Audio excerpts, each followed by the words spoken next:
I'm here with filmmakers and producers. Rebekah Fieschi. Hi. Ashley Vanderwaren. Okay, and thank you for coming on, ladies. This is wonderful. Thank you. I always am happy to interview two up-and-coming independent filmmakers, especially since I love independent film and I'm an aspiring director that's never going to get anywhere. Okay. I wanted to start. I know. I just want to start. So, first of all, both of you have been doing filmmaking for a long time. I would obviously ask when each one of you got started. Whoever wants to go first, I would like to know how you got started in film. When did you realize that you wanted to be a filmmaker, or that you were interested in film? That's an interesting story.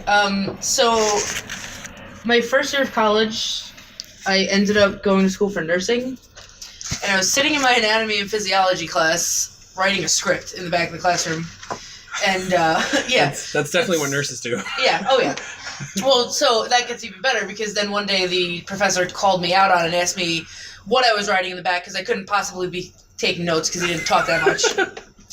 So I admitted to him that I was writing a script, and he told me he didn't think nursing was for me, to which I agreed. So that night I went home and I started looking up film schools, and the next year I transferred to Five Towns College in Dix Hills on Long Island, and I've been doing film ever since. Okay, cool. Professor was a wise man. Really wish I said I would have gone first. No, it's okay. No, Rebekah, you are originally, you're French. You were born in Corsica. Right, in Corsica, in France. Okay, so how did you get started? When did you realize you wanted to be a filmmaker, and how did that go about? I realized I wanted to be a filmmaker when I was about 11, when I watched the movie Edward Scissorhands, and I realized that there's weird tales out there that are sort of dreamlike, and that there's a way to tell those sort of stories. And I pretty much started saving money since then while doing small jobs and stuff to move to New York to do filmmaking. Cool. Now, would you say is the main difference between, I'm going to ask you that, but you are from the United States, well, the United States except for Rebekah. What do you think is the difference? So you went to school in France for filmmaking and then also transferred to New York for filmmaking as well? Yep. What would you say would be the main difference of the sensibilities of what they teach you there compared to what you were taught here? Well, that's kind of hard to answer because I went to university in France where it was mainly film study and very little hands-on. And when I came here, I did a film school that was mostly hands-on. So before I came to the United States, I had very little idea of how things were on set. And then when I moved here, that's when I really started making movie, not learning about film and film history. Okay. And Ashley, so when you transferred into a film school, or you were already in a film school transferred to another one? No, I was in a regular college doing nursing, and then I transferred to the film school. Okay. And then I did my master's at a second film school. Oh, okay. So in the first film school you were at, what would you say was the main difference between your, I guess, bachelor's program to your master's program? So a master's program is very selective, I guess. In undergrad, especially at the school I went to, Five Towns College, you learned everything. You learned editing, you learned grip and electric, you learned assistant directing, you learned producing, you learned directing, you learned film theory. Whereas in the master's programs, it was then time to be like, I don't want to be a cinematographer, I want to be a this, and hone into that specific art within film, versus your undergrad being all classes encompassing, so that when you have your diploma, you've at least worked on a production in every role possible. Oh, okay. And I would ask that both of you went to two different film schools. What do you think, now that you're out and about and making films, you've produced quite a few, you've made a few films, and Rebekah, you've done a few of your own. I think you've done 5 or 6? Yeah, I mean, even more than that. I did about 12 short films. Okay. I did 2 bigger short films and then 12 micro shorts. Okay. What would you say is something that you had to find out the hard way once you got out in the field that they really didn't teach you in school, if there is anything? There's a lot of things. Yeah. Which is so many of it, it's hard to pinpoint. The one that comes to me first right now with the experience that I had is really how to put your film out there, because they teach you how to make your movie and what to do once you're on set and how to prepare for it. But once you have your movie, what do you do with it? They say send it to festivals, but it's not as easy as just, I send my movie to festivals. So there's a whole different world there that you need to know about. So in the sense of marketing the film and like trying to get it to be known, and distributing the film, okay. and how to get there. And what would you say? Something that they didn't teach you really? See, I mean, in my undergrad, they did teach us the ways of kind of distributing, and not so much how, because I mean, in film, it's like you kind of win the lottery if you're a nobody and your film gets distributed. So we learned what you need in your press kits and stuff for distribution, but there's really no right way to teach how to get distribution. Anyone in film school is going to give you the quick answer, which is put it in film festivals, and if it's that good, it's getting distributed. So I'll say that the one thing I always felt that I never learned after being on a bunch of professional film sets is set etiquette. No one ever tells you, like when you're in a union set, this group doesn't talk to this group unless they have to, and there's like a whole group of, there's like, it's set etiquette, and they don't really teach that at film school. And because you have professors in the studios with you while you're filming whatever you're filming, it still gets overlooked even though you're in that environment, until you're thrown into a paid gig where you don't know anybody, and that's where you really learn the right way to handle certain things. Okay, interesting. Okay, so never had questions. But I would say, I guess to answer that, like, because I didn't go to film school, but I've been on a few sets, and I noticed that is an issue. But it was more where I was hoping, and I think we talked about that earlier, Rebecca, like a few days ago, that a lot of people, depending on what schools they went to, there's a certain different way that they react. Like if you need something very simple, people just go to you and say, that's not my job. Yeah. Well, the thing is, I think people definitely act differently depending on what size of a set they are, and I think that it's important to do that and adjust, because if you're acting as if you were on a big Hollywood movie set when you're doing a small film with maybe 20 people total there, and you don't want to talk to anybody because they're not your department, it doesn't really work to do a community like independent filmmaking. It's nice that you all kind of feel like a film family and you're making this project together, and we can all communicate. Yeah. So I was on a film shoot, a full-length feature, and I noticed that was one of the issues that I had. Something simple like, did anyone see where the gaffer tape was, or something like that, I guess I would say, or did anyone see where the talent is? And they would ask, then everyone that isn't a part of that would just be like, it's not my job. Yeah. And they were saying that to the director and the line producer. So I was really surprised. Yeah, I mean, part of set etiquette also is knowing the type of film you're on. I mean, when you're on an independent feature, you're doing a short film, it's not the same as being in Hollywood, because you're down a few hundred people, for starters. And to be honest, when you're an independent film, you go to the people you trust. As a producer, when I have to hire people, I'm going to go to people I've worked with before because I trust them. So that means I've already worked with them. 2, I'm probably friends with them. So the atmosphere on that set is a lot different. Rebecca's right. It's like a family. You're doing this because you love it and you're a family. And yes, you're getting paid, and yes, it's a job. But independent film is really about the art first, and the fact that you're all friends making this thing, and not just in Hollywood where most people will be like, this is a paycheck. Like, there's not as much artistic integrity put into it. See, I don't want to say artistic integrity, because the above-the-line people will disagree with you tooth and nail. But it's just a different atmosphere. So I wanted to ask about your project. You just did a movie that you wrapped a while ago. I think you finished it a year ago. I can't pronounce it. 2 years ago. 2 years ago. Yeah, Movestet. Can you talk about what the main process was that inspired the story? And if you can say how long it took for it to be from inception to actual completion. Okay, so what inspired the movie? So a couple things, I guess. Um, Feeling pretty lonely in New York City, even though you're always surrounded by people, and the idea that women are expected to be looking for the Prince Charming, while men like switching out women all the time and having all sorts of lovers. And so the idea of this lonely women that did not fit in this mold most women are suspected to be in, and how it kind of drove her crazy. Oh, okay, that's interesting. And I guess it took kind of a while. I first had ideas in my head, and then about 6 months later, I started writing it. And then I guess I shot it about 6 to 8 months after that. That's like quite.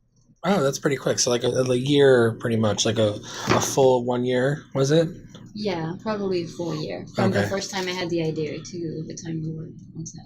And once you shot it and had it, I mean, did post production take an additional like 4 months, or was that a while? Yeah, post production was pretty long, but it was actually delayed because we were missing one scene. We were missing the cemetery scene because we shot in February and we needed to shoot that scene outside, and it was really, really cold, and the actress was getting hosed down, so we kept having to push her back. And then when it was finally warm enough, my DP was not available, and we kept having to push it again. Every time we had a date, we had to reschedule. So eventually, we had to use a different DP for that, and that really slowed down the whole process. So then I think we were completely done shooting by the end of April, and we had the whole movie completed with music and everything, like first week of September.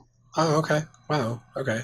And you've put it in a few film festivals, and you've gotten some buzz going with the movie, right? Yeah, so it's been in festivals since, I guess, October 2015, and it's still going to be in a couple of film festivals. Yeah. What would you say, you were talking about the easiest advice people give you, and you said that as well, Ashley, is putting it in film festivals. What would you say is one of the most difficult things about actually trying to get your film put into a film festival? Like the process of it, or, maybe like, is it trying to find a good fit for your movie to a film festival? Yeah, there's a lot of elements because film festival cost a lot of money to submit, so you need to figure out what film festival may be a good fit for your film, and then it's kind of, I'd say, rolling dice. Yeah. And there's a lot of research about film festivals, and you spend a lot of time figuring out, what have they screened before? Is this somewhere I can go? Because that's important too, to go to the film festival and meet the other filmmakers in the audience. And Okay. So I think for one of the film festivals I heard that you had it in was one in Japan, right? yeah. And so how did you make the choice of choosing that film festival? Because I'm guessing it must be expensive to actually have to fly to Japan if you want to be part of the Q&A or anything like that. Yeah. Unfortunately, I was not able to go to Japan, but actually, the festival director May reached out to me and asked to see my movie, and so I submitted it to her festival, and It was picked up? Yeah, it was picked up, which was really awesome. And that festival is really great. It's was one of our like neat little niche film festival that you need to find depending on what type of movie you have. This festival specifically was female horror filmmakers. Okay. So Cool. Now, Ashley, you have produced, I think, quite a few movies that have already actually been picked up. They've been in festivals, they've been purchased and distributed. Do you mind saying what titles they were or how many? Yeah. Well, so the one feature I really line produced was called C Street. That went to 3 or 4 festivals, and then it ended up getting picked up by Gravitas Pictures, and so now it's on Hulu, iTunes, all the on-demand things. The other 2 movies I feature films I finished, I was the production manager. I wasn't in the producing role per se, but as a production manager, you work really closely with the producer, and he happened to be a good friend of mine, Peter Iango. And so those two movies are Casanova Was a Woman, which actually did about 15 to 20 film festivals. It won 3 or 4, and that I believe ended up getting picked up by Gravitas. I don't know if I was supposed to say that, but it happened already. The other movie I did is called Where Hearts Lie. It got picked up by, I don't remember which production company, but that one actually had DVDs. It was sold at Walmart, and it won quite a few festivals also, and you can get it on iTunes. And it actually, last month was Black History Month. It was on either Esquire or something, one of those channels that does a Black History Month showing of a bunch of movies, so it made it into this year's screening of that on TV. Oh, cool. Okay, so I would say, I was gonna ask, so like, now that you've done that a few times, how did it go with the first movie that you were a part of, and what was the process of that? I know it's like super vague. Yeah, what do you mean by the process? Well, how did you get attached to that project? Okay, so my friend Pete actually was he had seen a post from the director talking about how he had the money, he had the script, he needed a producer who knew how to do things like getting locations, getting insurance, getting the film and television office to give you permits, and how to go about all the legalities of using SAG actors and such.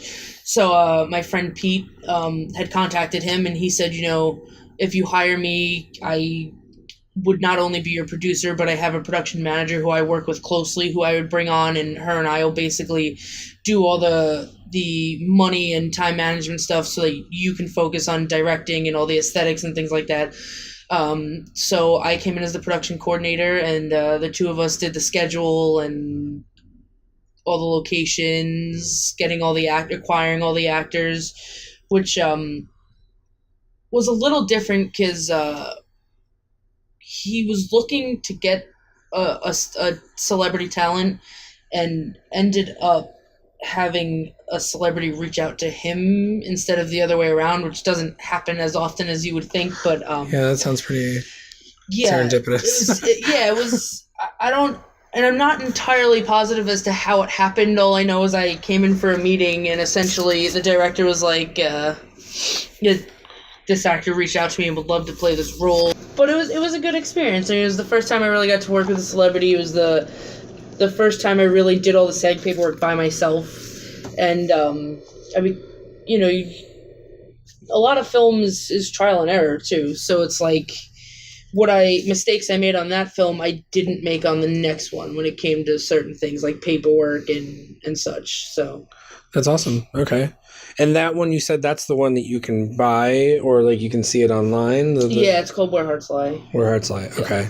Now, I would say I have minimal experience on film shoots, but I've been on a full-length feature. What would you say is the worst thing that could happen that has happened on a film shoot that you were doing? Anyone who wants to go first. The worst thing that could happen?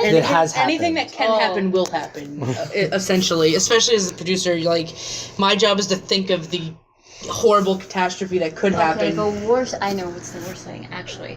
On set of Two Sisters, where we drove 5 hours out of a city in a giant truck, and I had to get everybody, either in a van that was driving them up there, or in the Adirondacks, or to take the train.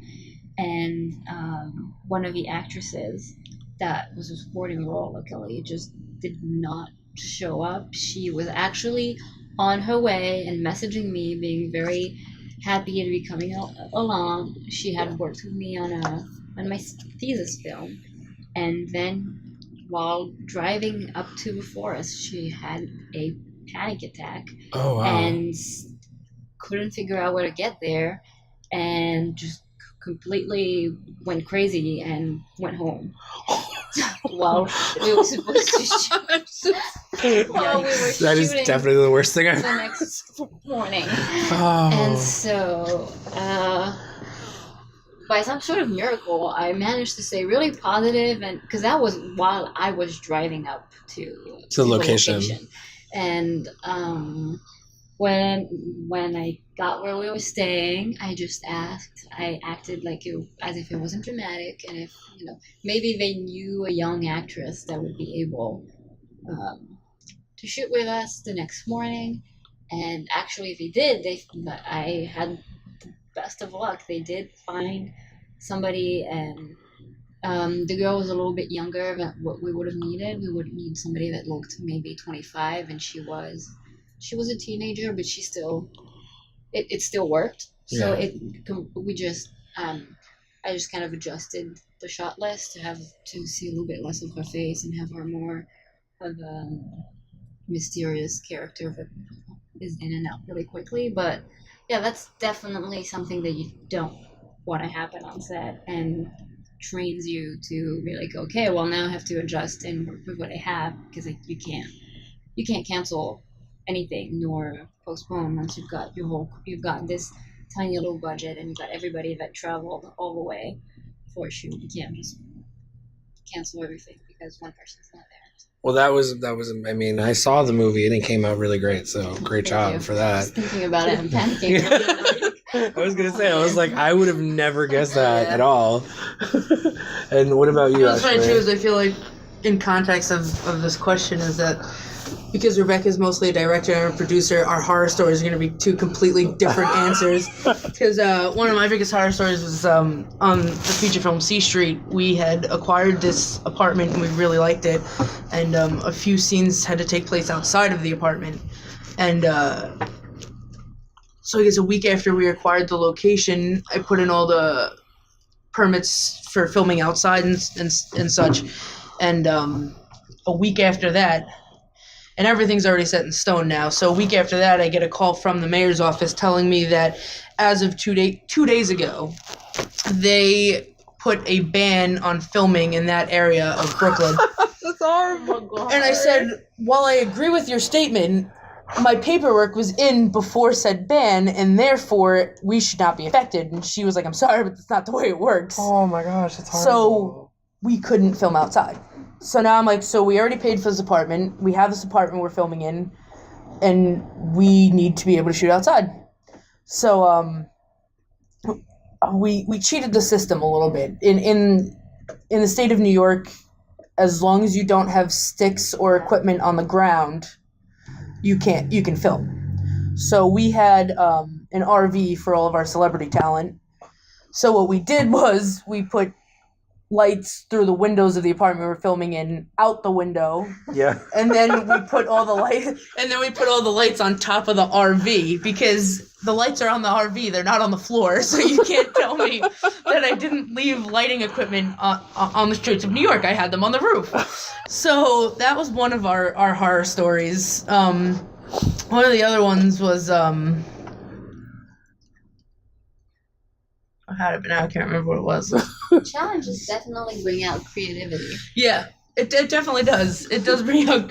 I was just really mad because, like, if you look at the stamp date of when I had sent all this paperwork in, I sent it before they announced this new regulation. Yeah.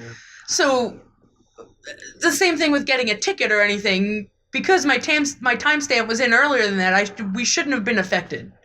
So but it made it interesting because we had one outside scene where our main character gets hit by a taxi.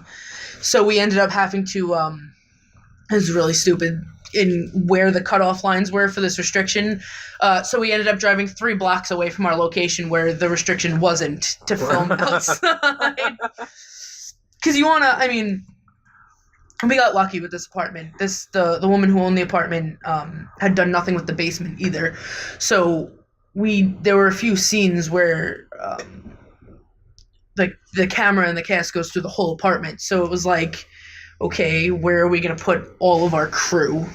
Because we need to be able to see this whole apartment. So when we went to look at the apartment, we had said, can we use the backyard for holding? And she was kind of like, well, I'll do you one better. And she goes, I have never cleaned this basement a day in my life. I don't know what it looks like.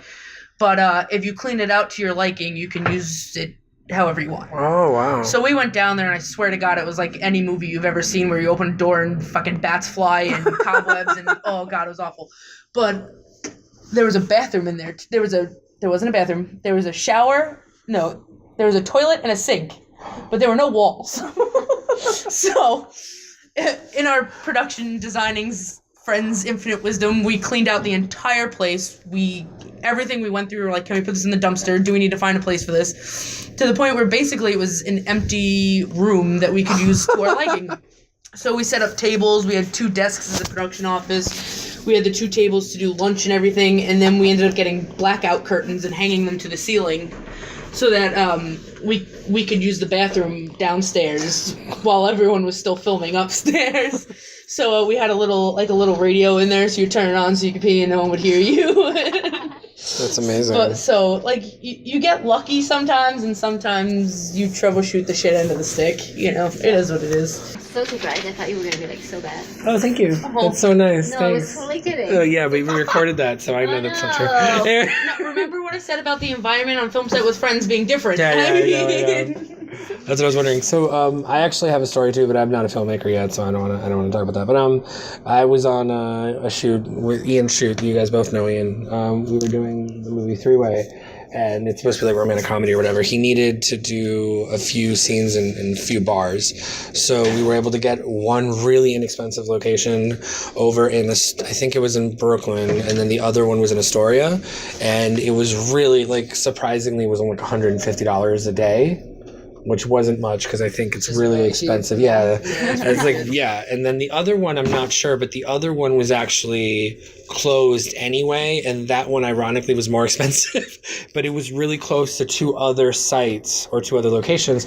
So they went with that one. And so everything was fine. We were supposed to do like a comedic scene where the people are there. We're going to shoot all day. The shot was going to be like, or the day was going to be like 9 to 6. And so everything was fine, everything lined up. And then out of nowhere, you know, they had like wires that were going from the outside and lights and things set up from the outside. And I guess one of the doors was kind of open and a raccoon comes in. Oh, God. And it just changes everything. And suddenly everyone's like, what's that? Like, is there a dog? We're like, oh, a puppy. And then like I think the production and the PA go after the thing. And then it like won't leave. It like hisses at you. And we went to the bathroom and we're like, what do we do? We're like, what do we do? And that changed everything. It went from a shoot that was from 9... like 8 to 6, and it went into like 10 o'clock. We had to call pest control and all these things. It was really ridiculous. Oh my God. I don't know if we did, but we didn't know what to do. But yeah, that was the only horror story I was a part of. That's crazy. But yeah, but it was really funny because it was just like an hour of not knowing what to do and what to say, and like it was just like no one was prepared for that sort of thing to happen. You can prepare for as many situations as you want, but at the end of the day, there will always be one where you're just like, I have no idea how to fix this. We're finally all 100% done for Two Sisters, like, and we were like packing up the truck, and the van is right ahead of us, and we're on this tiny little mountain road, and it's all like wet and muddy on the floor because it's winter, and the driver drove the van into a ditch. Oh no! Okay. And it was the passenger van, so everybody was in there. All the actors and everything. Everybody was okay, and we got like we called. You know, they were able in about two hours to get the car out of there. But I mean, really, we had a really great team because everybody was, you know, still very positive, even though the van that was taking everybody home was in a ditch. That's crazy. Oh, that's great. That's amazing. So with that, people are coming out of the theater, and no one that is going to hear this will know what I'm talking about, but you guys do. So I'm going to stop the podcast for now. I'm happy to have been on Tacos Are Yummy. Yeah, tacos are yummy. Thanks. Thank you guys. Thank you so much for being here. Thanks.